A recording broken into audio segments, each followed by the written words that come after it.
যোৰহাটৰ শাক পাচলি ব্যৱসায়ৰ কেন্দ্ৰস্থল ককা নীলমণি ফুকন পথৰ কাষত বৃহত্তৰ যোৰহাট শাক পাচলি ব্যৱসায়ী সন্থাই বিগত কেইবছৰৰ দৰে এইবাৰো এদিনীয়াকৈ মহাপুৰুষ শ্ৰীমন্ত শংকৰদেৱৰ তিথিভাগ উদযাপন কৰিছোঁ।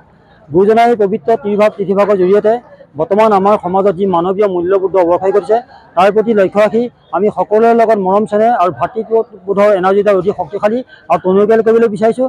আৰু লগতে যিজনা মহান গুৰুৱে অসমীয়া জাতিক ধৰ্ম ভাষা সাহিত্য বিভিন্ন কলা সংস্কৃতিৰ জৰিয়তে চিনাকি কৰি থৈ গৈছে, সেইজনা মহান গুৰুৰ প্ৰতি আদৰ্শ জনাই মহান গুৰুৰ আদৰ্শ লৈ আমি গুৰুজনাৰ পবিত্ৰ তিথিভাগিত আমি গুৰুজনাৰ অপূৰ্ব সৃষ্টি এখনি ভাওনা প্ৰদৰ্শনৰ কাৰ্যসূচী হাতত লৈছোঁ। লগতে দিহানাম বৰগীত আৰু অন্যান্য দিনজোৰা কাৰ্যসূচী আৰু অন্য কিছুমান কাৰ্যসূচী আমি হাতত লৈছোঁ। 4:30 বজাত আমাৰ গুৰু আসন প্ৰতিষ্ঠা যিটো হৈ গৈছে, তাৰপিছত আমাৰ ধৰ্মধ্বজা উত্তোলন কাৰ্যসূচী হ'ল। তাৰপিছত আমাৰ মাজৰ পৰা যিসকল ব্যৱসায়ী ইহ সংসাৰ ত্যাগ কৰি পৰলোকলৈ গতি কৰিলে তেখেতসকলৰ হৈ আমি প্ৰত্যেক বছৰে আমি তেখেতসকলে আত্মাৰ সদ্গতিৰ কাৰণে আমি এক শ্ৰদ্ধাঞ্জলি অনুষ্ঠানৰ কাৰ্যসূচী হাতত লওঁ। এইবাৰ আমি সেই কাৰ্যসূচী ইতিমধ্যে আমাৰ সমাপ্ত হৈ গৈছে। তাৰপিছতে এতিয়া আমাৰ নাম প্ৰসংগ হ'ব।